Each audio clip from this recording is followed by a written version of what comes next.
Magatubang og kasong resisting arrest, disobedience to agents of authority ug Batas Pambansa 880 kun Public Assembly Act ang 20 ka mga miyembro sa Kingdom of Jesus Christ tungod sa illegal nga pag-assembly ug ang pagharang nila sa Carlos P. Garcia Highway nga nakabalda sa dagan sa trapiko. Kini ang gikumpirma ni Police Brigadier General Roderick Agustus Alba, ang Acting Director for Police and Community Relations ug spokesperson sa PNP Special Task Group Tecnon Alpha atol sa presscon Huwebes sa buntag.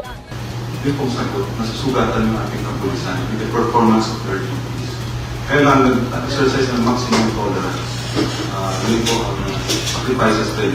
Kasi yung nakikita natin, yung paghirap ng mga quarters of dito, I'm referring to the members of the agency. Everybody is actually having inconvenience in their life right now. Kasama yung agency. We do not like this, we do not want this. Luyo sa gipagawas nga cease and desist order sa RTC Davao, padayon ng PNP sa ilang operasyon sa KOGC compound. Gibarugan sa kapulisan, dunay maayong development sa ilang pagpangita kang Pastor Apollo Kibuloy ug sa iyang mga co-accused. Sa ikaunom kaadlaw nga operasyon, nadugang nga nasab og persa ang PNP. The information suggests kay General Torres na positive. But as to whoever, we cannot for now explicitly give that information. Matod ni Alba, ginaandam sab sa PNP ang pagduso og petition to clarificatory sa Davao City Regional Trial Court kalabot sa gipagawas nga temporary protection order nitong Martes sa hapon. Gipasabot sa PNP nga bugtong ang mga akusado lang nga dunay warrant of arrest ang ilang tuyo sa compound ug dili ang mga miyembro sa KOJC. Ikumpirma sab sa PNP nga 60 ka mga individual ang injured sa kampo sa kapulisan ug sa mga miyembro ni Kibuloy sa nagpadayon nga operasyon sa KOJC compound tungod sa gingong resistance kung pagmagahi sa ubang miyembro atol sa police operation. We're not after the members of the KOJC, even the church, no?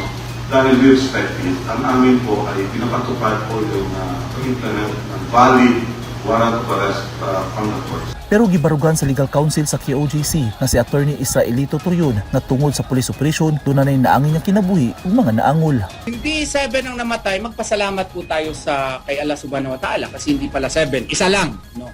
But is that a justification for the random search that is being conducted in the guise of the implementation of a warrant of arrest? Is the failure of Pastor Apollo C. Kibuloy to surrender pursuant to the demand by certain quarters of our society a justification for the trampling of the rights to lives, liberties, and properties also of other persons? Dugang ni Turyon, nagdala na sab og bagong equipment ang kapulisan sa KOJC compound nga gamiton sa padayon nga pagpangita kang Kibuloy. As of 4 a.m., there were some equipments that were introduced into the KOJC compound. We tried to request the police for it for them to be transparent as to what were these equipments because they were placed in boxes, but we were denied. Wala pa'y plano ang PNP nga ihunong ang ilang operasyon sa pagpangita kang Kibuloy ug sa ubang akusado. Eugene Hinutan, Newsline Philippines. Stay safe.